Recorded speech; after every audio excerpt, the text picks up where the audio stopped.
Hello friends, welcome to wise GK concept. আর এই YouTube channel মানেই জিকের কনসেপ্ট ক্লিয়ার। তো অবশ্যই তোমরা এই ক্লাসটি দেখো।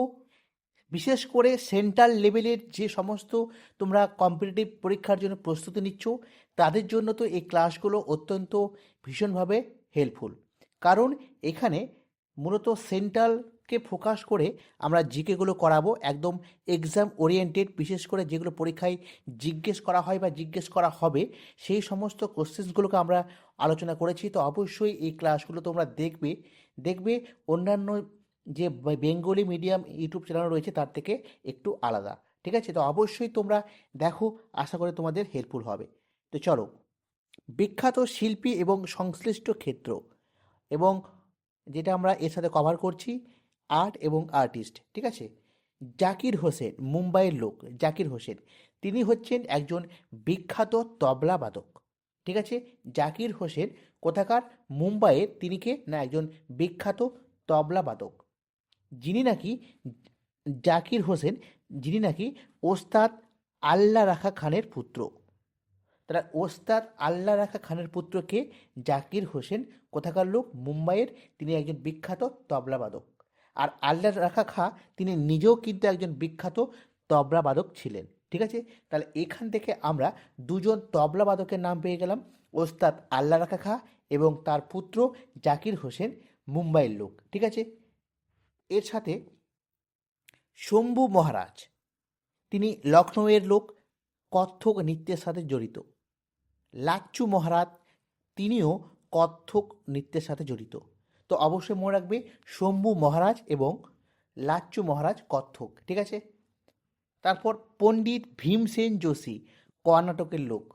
পণ্ডিত ভীমসেন যোশী, তিনি একজন বিখ্যাত কণ্ঠশিল্পী। তাহলে পণ্ডিত ভীমসেন যোশী কিসের সাথে সম্পর্কযুক্ত? কণ্ঠশিল্পীর সাথে। তিনি কিরানা ঘরানার সাথে যুক্ত। কোন ঘরানা? কিরানা ঘরানার সাথে যুক্ত। আর 2008 সালে তিনি ভারতরত্ন পুরস্কার পেয়েছিলেন। ঠিক আছে, আর তিনি ষষ্ঠ শিল্পী যিনি ভারতরত্ন পুরস্কার পান। তাহলে কী কী মনে রাখবে? পণ্ডিত ভীমসেন যোশী কর্ণাটকের লোক, কী ছিলেন? তিনি একজন বিখ্যাত কণ্ঠশিল্পী, কিরানা ঘরানার সাথে জড়িত, 2008 সালে ভারতরত্ন পুরস্কার পেয়েছিলেন। এছাড়াও বিখ্যাত গান মিলে সুর মেরা তুমহারা, এই গানটি বিখ্যাত একটি গান, তিনি গেয়েছিলেন। তার সাথে লতা মঙ্গেশকর এবং বাল মুরালি কৃষ্ণ, এই বিখ্যাত গানটি কিন্তু তারা গেয়েছিলেন। ঠিক আছে, হেমা মালিনী, হেমা মালিনী তিনি একজন বিখ্যাত ভারতনাট্যম শিল্পী। ভারতনাট্যম এই সাথে জড়িত হেমা মালিনী, যিনি ড্রিম গার্ল নামে কিন্তু পরিচিত, যেটা এসএসসির পরীক্ষায় খুবই আসে। ড্রিম গার্ল নামে পরিচিত কে? হেমা মালিনী। তিনি একজন বিখ্যাত ভারতনাট্যম শিল্পী। ঠিক আছে, তারপর দেখো অঞ্জলি ইলা মেনন, পশ্চিমবঙ্গের বিখ্যাত চিত্রশিল্পী অঞ্জলি ইলা মেনন। ঠিক আছে, তারপরে দেখো স্পেনের একজন বিখ্যাত পাবলো পিকাসো, চিত্রশিল্পী, মোস্ট ইম্পর্টেন্ট, অনেকবার জিজ্ঞেস করা হয়।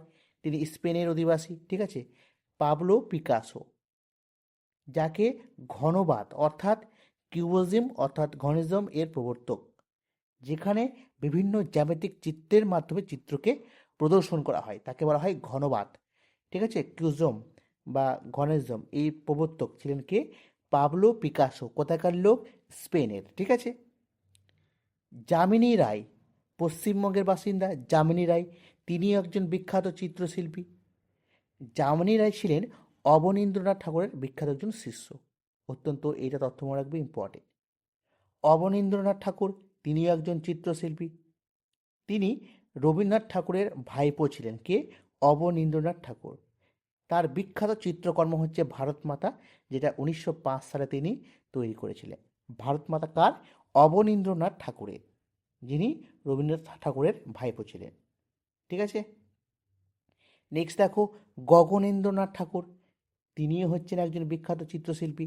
গগনেন্দ্রনাথ ঠাকুর, তার আঁকা দ্য যাত্রা, এই চিত্রটি 2006 সালে সান ফ্রান্সিসকোর এশিয়ান আর্ট মিউজিয়ামে কিন্তু স্থান পেয়েছিল। গগনেন্দ্রনাথ ঠাকুরের দ্য যাত্রা নামক চিত্রটি কত সালে? 2006 সালে। ঠিক আছে, আর তিনি অবনীন্দ্রনাথ ঠাকুরের বড় ভাই ছিলেন, গগনেন্দ্রনাথ ঠাকুর। ঠিক আছে, এটা দেখে নেবে। এছাড়াও গগনেন্দ্রনাথ ঠাকুর এবং অবনীন্দ্রনাথ ঠাকুর 1907 সালে Indian society of oriental art প্রতিষ্ঠা করেন। অত্যন্ত ইম্পর্টেন্ট প্রশ্নটি। গগনেন্দ্রনাথ ঠাকুর এবং অবনীন্দ্রনাথ ঠাকুর 1907 সালে Indian society of oriental art স্থাপন করে। ঠিক আছে। ভিনসেন্ট ভ্যান গগ নেদারল্যান্ডের তিনি একজন বিখ্যাত চিত্রশিল্পী। কিন্তু বিশেষ একটি দুঃখের খবর যে তিনি 37 বছর বয়সে আত্মহত্যা করে কিন্তু মারা যান।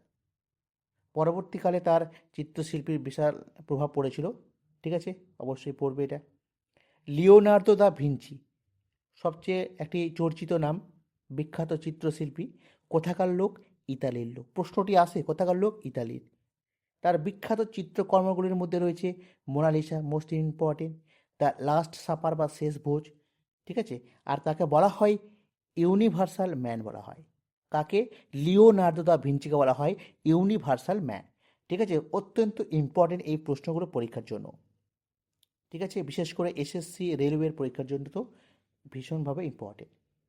অমৃতা শেরগিল। অমৃতা শেরগিল তিনি কি? তিনি হচ্ছেন একজন বিখ্যাত চিত্রশিল্পী। হাঙ্গেরিতে তার জন্ম।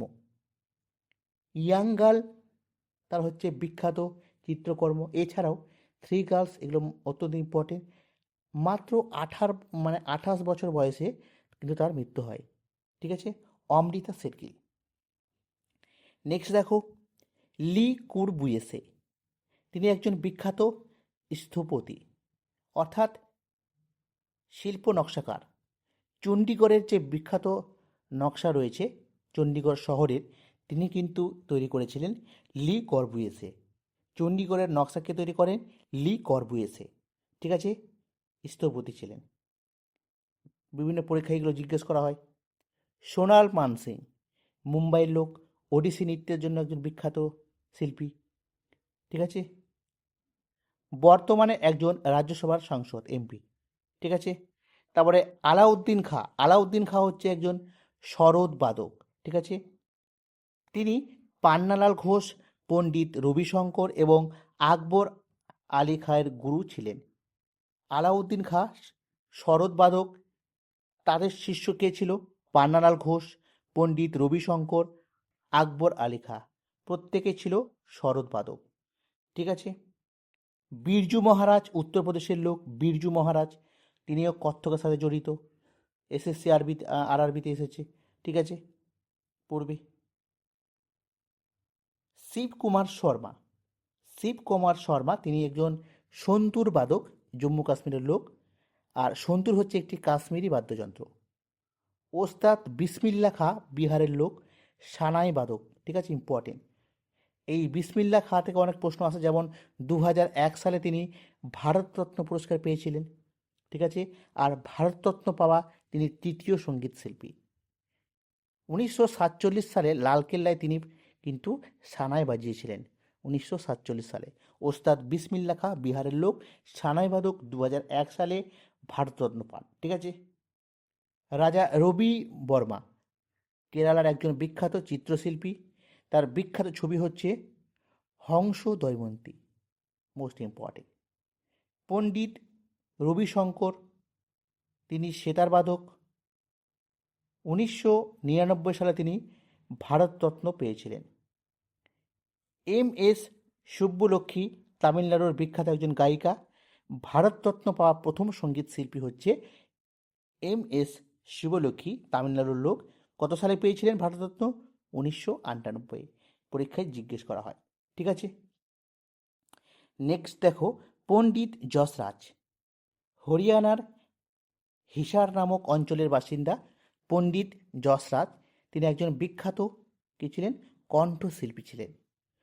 2006 সালে আন্তর্জাতিক জ্যোতির্বিজ্ঞান ইউনিয়নের একটি গ্রহাণুর নাম VP32 নামে রাখা হয়েছে এই পণ্ডিত যশরাজের নাম অনুসারে।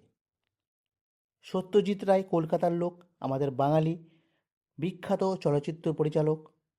1992 সালে অস্কারে লাইফ টাইম অ্যাচিভমেন্ট পুরস্কার পেয়েছিলেন এবং ভারতরত্ন পুরস্কার পেয়েছিলেন। ঠিক আছে, অত্যন্ত ইম্পর্টেন্ট, সালটা মনে রাখবে। এ আর রহমান, চেন্নাইয়ের লোক, তামিলনাড়ু, সঙ্গীত পরিচালক। 2009 সালে জয় হোক গানের জন্য অস্কার এবং গোল্ডেন গ্লোব পুরস্কার পান, এটাও important.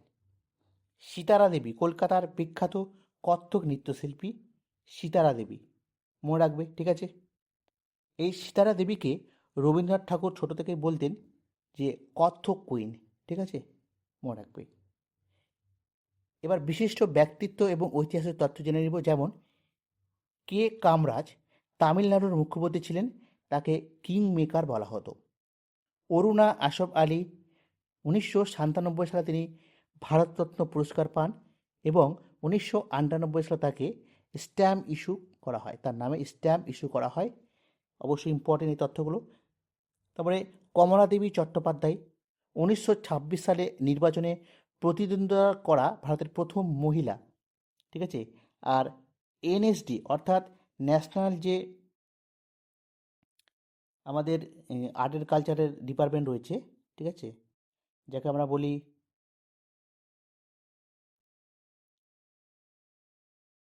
National school of drama. ঠিক আছে, national school of drama, NSD, তার প্রতিষ্ঠার সময়ে অত্যন্ত একজন ভূমিকা পালন করেছিলেন গুরুত্বপূর্ণ কমলা দেবী চট্টোপাধ্যায়। এই এনএসডি অর্থাৎ ন্যাশনাল স্কুল অফ ড্রামা দিল্লিতে অবস্থিত। 1959 সালে এটা স্থাপিত হয়। বিজয়লক্ষ্মী পণ্ডিত রাষ্ট্রসংঘের সাধারণ পরিষদের প্রথম মহিলা সভাপতি ছিলেন। ঠিক আছে, এগুলো কিন্তু অবশ্যই দেখে রাখবে। ঠিক আছে, তো এই ছিল আমাদের ছোট্ট একটি ক্লাস, কিন্তু অত্যন্ত ইনফরমেশনে ভর্তি। আর্ট অ্যান্ড কালচারের বিশেষ করে পিওয়াই কোশ্চেন থেকে কিছু কোশ্চেন নেওয়া হয়েছে, তো অবশ্যই এই প্রশ্নগুলো দেখে যাবে যদি তুমি সেন্ট্রালের অর্থাৎ এসএসসির বা রেলওয়ের কোনো এক্সাম দিতে চাও। ঠিক আছে, তো সেখান থেকে তোমরা কিন্তু এই ফিল্ডে তোমরা প্রশ্ন পাবে। ঠিক আছে, তো অবশ্যই নোট করে নেবে। আর পিডিএফটি পেতে সম্পূর্ণ ফ্রিতে তোমরা এই ভিডিওর ডেসক্রিপশনে একটা লিঙ্ক পাবে, ওয়াইস জিকে কনসেপ্ট নামে আমাদের টেলিগ্রাম চ্যানেল রয়েছে, তোমরা দেখতে পাবে। ঠিক আছে, সেটাও কিন্তু তোমরা সার্চ করেও পেতে পারো। তোমরা সেখানে জয়েন করবে আর পিডিএফটি পাবে। ঠিক আছে, তো থ্যাংক ইউ, সকলে ভালো থেকো। Thank you.